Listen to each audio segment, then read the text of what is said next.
आज हम एक बहुत ही गंभीर और तेजी से बदलते हालात पर बात कर रहे हैं। ये है जून 2025 का ईरान इजराइल युद्ध। जी, और ये पहली बार है कि ये दोनों देश इस तरह से सीधे तौर पर खुले आमने सामने हैं। हाँ बिल्कुल, हमारे पास कई न्यूज रिपोर्ट्स हैं, कुछ एनालिसिस भी है, तो कोशिश रहेगी कि जो सबसे जरूरी जानकारी है उसे समझें। सही कहा। हमारा मकसद सिर्फ ये देखना नहीं कि क्या हुआ, बल्कि ये समझना है कि ये तनाव यहाँ तक पहुंचा कैसे, आम लोगों पर क्या बीत रही है और इसके दूरगामी असर क्या हो सकते हैं पूरे क्षेत्र के लिए और दुनिया के लिए भी। तो फिर शुरू करते हैं हाल की घटनाओं से। 13 जून के आसपास से इजराइल ने ऑपरेशन राइजिंग लायन शुरू किया। हाँ। F-35 जेट्स, ड्रोन्स, ईरान के जो मुख्य परमाणु ठिकाने हैं, मिसाइल बेस हैं, जैसे नतांज, इस्फहान, इन पर बड़े हमले हुए। जी, और सिर्फ परमाणु ठिकाने ही नहीं, ऐसा लगता है कि लक्ष्य सिर्फ परमाणु कार्यक्रम रोकना नहीं था, शायद दोहरा मकसद था। अच्छा, मतलब? एक तो हाँ, उनके न्यूक्लियर और मिसाइल इंफ्रास्ट्रक्चर को नुकसान पहुंचाना, और दूसरा शायद ईरानी शासन पर दबाव बनाना, उसे थोड़ा कमजोर करना। हमले काफी अंदर तक हुए, तेहरान के पास भी हमले हुए हैं। और फिर ईरान का जवाब आया, ऑपरेशन ट्रू प्रॉमिस 3। बिल्कुल, सैकड़ों ड्रोन्स और करीब 100 बैलिस्टिक मिसाइलें दागी गईं। 100 मिसाइलें? हाँ, हालांकि इजराइल का कहना है कि ज्यादातर को उन्होंने इंटरसेप्ट कर लिया, रोक लिया। लेकिन कुछ गिरी भी हैं। कहां पर? खबरें हैं कि तेल अवीव के आसपास और बेरशेबा जैसे शहरों में रिहायशी इलाकों में भी मिसाइलें गिरी। 200 से ज्यादा लोग घायल हुए हैं। शुरू में मरने वालों की संख्या कम बताई गई, पर नुकसान तो हुआ, इसमें कोई शक नहीं। और ये हमें सीधे लाता है आम नागरिकों पर जो असर पड़ रहा है उस पर। 19 जून को बेरशेबा का सोरोका मेडिकल सेंटर, उस पर हमला हुआ। ये तो बहुत ही चिंताजनक बात है। बेहद चिंताजनक।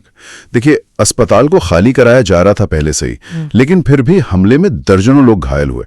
और एक शक ये भी था कि शायद कोई केमिकल लीक हुआ है। ओहो। हाँ, तो आसपास के इलाके भी खाली कराने पड़े।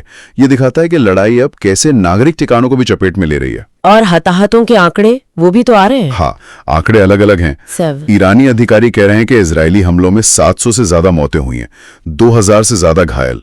दूसरी तरफ इजराइल अपने यहाँ इजराइल में करीब 24 से 65 मौतों की बात कर रहा है और कई 100 घायलों की। इन आंकड़ों के अलावा ईरान के अंदर क्या हो रहा है? मानवीय स्थिति कैसी है? वहां भी स्थिति गंभीर है। तेहरान के पास जो हमले हुए उसके बाद लोगों में काफी डर है।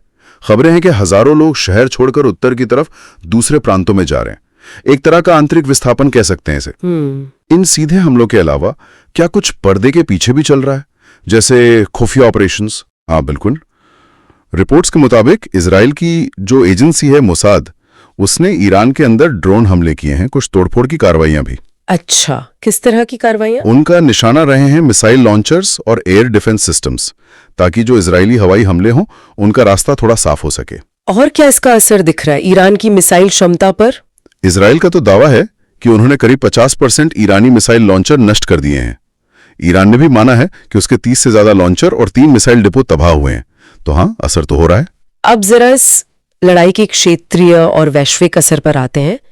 एक चीज जो मुझे थोड़ी अलग लग रही है वो ये कि ईरान का जो प्रतिरोध का अक्ष है, हिजबुल्ला, हूती वगैरह, हाँ, वो इस बार ज्यादातर शांत हैं। हाँ, ऐसा क्यों? ये वाकई एक अहम पॉइंट है। हो सकता है वो एक बड़े क्षेत्रीय युद्ध से बचना चाह रहे हों, या शायद ईरान खुद इस लड़ाई को फिलहाल इजराइल तक ही सीमित रखना चाहता है। ये उसकी पिछली स्ट्रैटेजी से थोड़ा अलग है। नतीजा यह है कि ईरान और इजराइल बिल्कुल आमने सामने हैं। और अमेरिका का क्या स्टैंड है? राष्ट्रपति ट्रंप ने B-2 बॉम्बर्स और दूसरी मिलिट्री एसेट्स पास में भेजी तो है। हाँ, अमेरिका के लिए ये एक मुश्किल स्थिति है। वो देख रहे हैं अगले 1-2 हफ्ते शायद अहम हो। वो फैसला कर सकते हैं कि क्या सीधे तौर पर शामिल होना है या नहीं, और जाहिर है उनका फैसला इस लड़ाई का रुख बिल्कुल बदल सकता है। इस बीच दुनिया भर से प्रतिक्रियाएं आ रही हैं।